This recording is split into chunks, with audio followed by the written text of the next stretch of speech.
Avez-vous parfois l'impression que votre vie est un combat permanent, comme si quelque chose d'invisible essayait de vous affaiblir, de voler votre paix et de détruire votre foi? La vérité, c'est qu'il y a une guerre en ce moment même, et tu es au milieu de cette guerre. Mais calme-toi, tu n'es pas désarmé. Dieu t'a donné une armure spirituelle capable de te protéger contre toute attaque de l'ennemi. Et aujourd'hui, je vais te montrer comment revêtir cette armure et combattre de la bonne façon pour gagner. Alors reste jusqu'à la fin, car cette révélation pourrait transformer la façon dont tu affrontes chaque défi. Allons au combat ensemble. Chaque jour, nous sommes confrontés à une bataille invisible mais réelle. Alors que nous nous préparons pour une nouvelle journée, nous sommes-nous jamais arrêtés pour penser au combat spirituel qui nous attend? Les défis auxquels nous sommes confrontés ne sont pas seulement physiques ou émotionnels. Une lutte constante tente d'affaiblir notre foi et de nous voler la paix que Dieu nous offre. La bonne nouvelle, c'est que nous ne sommes pas sans défense. Dieu, dans son infinie sagesse, nous a fourni une armure spirituelle complète.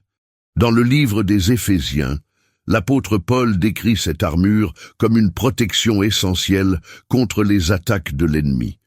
Chaque pièce a une fonction spécifique: la ceinture de la vérité, la cuirasse de la justice, le bouclier de la foi, le casque du salut, les chaussures de l'évangile de paix et l'épée de l'esprit. Dans les prochains instants, nous verrons comment utiliser cette armure dans notre vie quotidienne, en fortifiant notre foi et en nous préparant à affronter n'importe quelle bataille. Cette vidéo est une invitation à revêtir l'armure de Dieu et à affronter chaque défi avec courage. L'ennemi essaiera de nous décourager, mais avec l'armure de Dieu, nous serons prêts à résister et à tenir bon. Avant de plonger dans cette étude approfondie, faites un acte de foi.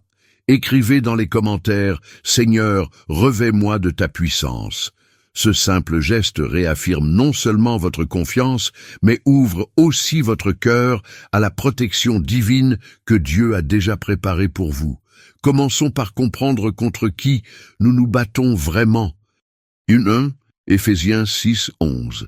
L'armure, une protection essentielle. Revêtez-vous de l'armure complète de Dieu afin de pouvoir résister aux ruses du diable. Notre combat n'est pas contre des ennemis que nous pouvons voir et toucher.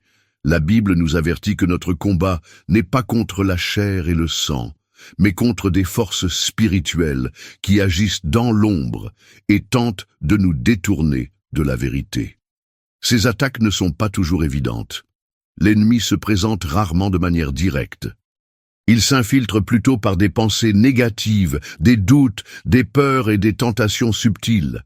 Comme un murmure persistant, il essaie de nous détourner du chemin que Dieu a tracé pour nous. Mais Dieu ne nous a pas laissés sans protection. Il nous a donné une armure puissante, et cette armure n'est pas un symbole abstrait, mais une réalité spirituelle qui renforce tous les aspects de notre vie. Pensez à la ceinture de la vérité. C'est la première pièce d'armure mentionnée par Paul, et ce n'est pas un hasard. À l'époque des soldats romains, la ceinture maintenait toute l'armure en place. De la même manière, la vérité soutient notre foi et nous donne le discernement pour distinguer le bien du mal. Satan est le père du mensonge. Il essaiera de nous convaincre que nous ne sommes pas dignes, que Dieu ne nous aime pas, ou que nos erreurs passées déterminent notre avenir. Mais lorsque nous nous revêtons de la vérité, nous nous appuyons sur ce que Dieu dit de nous, et non sur ce que l'ennemi essaie de nous faire croire. Et tout comme la ceinture est essentielle, l'armure de la justice joue également un rôle fondamental. 2. La cuirasse de la justice, la protection du cœur, et revêtez l'armure de la justice. Éphésiens 6, 14. Dans la bataille, qu'est-ce qui a le plus besoin d'être protégé? Le cœur. Dans la vie chrétienne, il représente nos émotions, notre foi et nos décisions. Et c'est justement pour cela que nous avons besoin de l'armure de la justice. Mais voici un détail important. Cette justice ne vient pas de nous. Il ne s'agit pas de nos bonnes actions ou de nos mérites, car à nous seuls, nous ne serions jamais assez justes. La cuirasse de la justice signifie être couvert par la justice du Christ. Il a payé le prix de nos péchés et nous a rendus justes devant Dieu. L'ennemi essaiera de nous attaquer avec des accusations, de nous rappeler nos échecs passés, de nous faire sentir indignes. Mais lorsque nous sommes revêtus de la justice du Christ, nous savons que nous sommes pardonnés, que nous avons été restaurés et que notre identité ne réside pas dans nos erreurs, mais dans son sacrifice.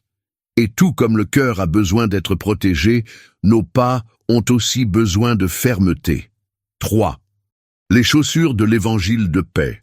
Marchez fermement, mettez vos pieds dans la préparation de l'évangile de paix. Éphésiens 6, 15. Pouvez-vous imaginer un soldat partant au combat sans chaussures? Il serait vulnérable à chaque obstacle, incapable d'avancer. Il en va de même dans le domaine spirituel. L'évangile de la paix est ce qui nous donne la stabilité, la force et la sécurité pour continuer à avancer, même face aux difficultés. Cette paix ne signifie pas l'absence de problèmes, mais la certitude que Dieu a le contrôle. C'est la confiance inébranlable qui nous permet d'aller de l'avant sans craindre l'avenir. Lorsque nous vivons dans cette paix, non seulement nous devenons plus forts, mais nous devenons aussi des témoins de l'Évangile. Ceux qui nous observent se rendent compte que, même face aux luttes, nous ne sommes pas ébranlés. Cela suscite la curiosité. Qu'est-ce que cette personne a? Pourquoi est-elle si sûre d'elle? Notre paix est un message vivant que Dieu est avec nous. Et lorsque nous marchons dans cette vérité, nous affrontons l'adversité avec confiance. Cependant, nous savons que l'ennemi n'abandonne pas facilement. Il essaiera toujours de nous frapper avec des attaques inattendues. Et pour cela, nous avons le bouclier de la foi. 4. Le bouclier de la foi. Protection contre les attaques de l'ennemi. Avant tout, prenez le bouclier de la foi, avec lequel vous pourrez éteindre tous les traits enflammés du malin. Éphésiens 6, 16. La foi est ce qui nous protège contre les attaques les plus féroces de l'ennemi. Imaginez un bouclier tenu par un soldat sur le champ de bataille. Non seulement il bloque les coups, mais il empêche les flèches d'atteindre son corps. Les attaques spirituelles se présentent sous de nombreuses formes. Doute, peur, inquiétude et tentation. L'ennemi lance des flèches enflammées pour nous affaiblir.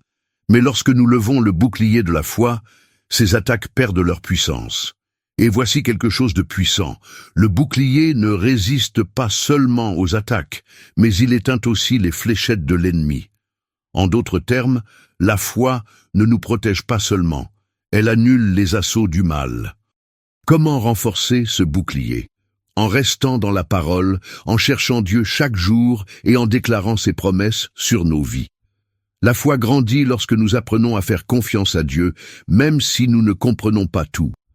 Mais il ne suffit pas de protéger notre cœur et notre corps, nous devons aussi protéger notre esprit. 5. Le casque du salut, protégez nos pensées. Prenez aussi le casque du salut. Éphésiens 6, 17. Le casque est indispensable aux guerriers. Il protège la tête, qui abrite l'esprit, le centre de nos pensées et de nos décisions. Dans le domaine spirituel, cette protection est vitale, car l'ennemi cherche toujours à nous attaquer par l'esprit. Combien de fois nous murmure-t-il des mensonges, nous disant que nous ne sommes pas assez bons, que Dieu ne nous aime pas ou que nous sommes seuls? Si nous ne sommes pas protégés, ces pensées peuvent prendre racine et nous éloigner de la vérité. Le casque du salut nous rappelle qui nous sommes en Christ. Il nous donne l'assurance que nous avons été sauvés, pardonnés et que notre identité est fixée en Dieu. Lorsque l'ennemi tente de semer le doute, nous nous souvenons « Je suis sauvé, je suis un enfant de Dieu, rien ne peut me séparer de son amour » et lorsque nous sommes protégés par cette vérité, nous pouvons passer à l'attaque avec la seule arme offensive de l'armure de Dieu. 6. L'épée de l'esprit. La parole de Dieu comme arme d'attaque. Prenez aussi l'épée de l'esprit, c'est-à-dire la parole de Dieu.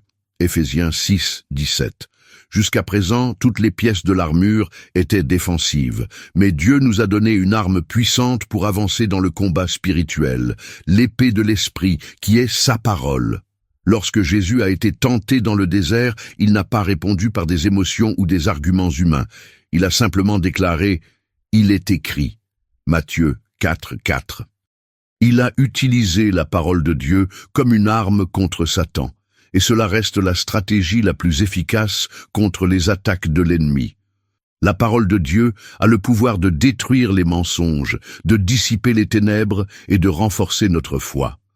Lorsque nous nous remplissons d'Écriture, nous sommes prêts à combattre tout doute, toute tentation ou toute peur qui tente de nous affaiblir.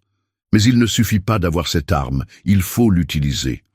Nous devons la méditer, la mémoriser et l'appliquer dans notre vie quotidienne. Plus nous connaissons la parole, plus nous sommes prêts à gagner n'importe quelle bataille. 7. La prière. La puissance qui active l'armure. Prier en tout temps par l'Esprit, avec toutes sortes de prières et de supplications, et veiller à cela avec une entière persévérance. Éphésiens 6:18. Quel est l'intérêt pour un soldat d'être armé, mais de ne pas communiquer avec son commandant? La prière est ce qui nous maintient en contact avec Dieu et nous fortifie pour chaque combat. L'armure de Dieu est puissante, mais sans une vie de prière, nous ne pouvons pas l'utiliser à bon escient. La prière n'est pas seulement un appel à l'aide dans les moments difficiles, c'est un mode de vie. Par la prière, nous cherchons à nous orienter, nous recevons des forces et nous nous rapprochons encore plus de Dieu. Elle nous maintient en alerte et nous aide à discerner les attaques de l'ennemi avant même qu'elles ne se produisent. Conclusion, la bataille est déjà gagnée. L'armure de Dieu n'est pas qu'une jolie métaphore, c'est un véritable équipement spirituel, essentiel à notre vie quotidienne. Chaque pièce a sa raison d'être et lorsque nous la revêtons entièrement, nous sommes protégés et préparés à toute situation. Mais voici la plus grande vérité, la victoire est déjà acquise. Jésus a vaincu l'ennemi sur la croix et nous combattons en sachant qu'il a déjà gagné la bataille pour nous. Notre rôle est de tenir bon, de porter l'armure et de croire que Dieu sera toujours à nos côtés. Maintenant, je vous invite à prendre un engagement de foi. Écrivez dans les commentaires « Je suis revêtu de l'armure de Dieu » pour déclarer que vous choisissez de marcher protégé, fortifié et confiant dans la victoire que le Christ a déjà garantie. Si ce message a béni votre vie, partagez cette vidéo pour que plus de gens connaissent cette puissante vérité. Et si vous n'êtes pas encore abonné à la chaîne, faites-le maintenant et activez les notifications pour continuer à recevoir des contenus qui construisent votre foi. Que Dieu vous fortifie et vous garde dans toutes vos batailles. Rendez-vous dans la prochaine vidéo.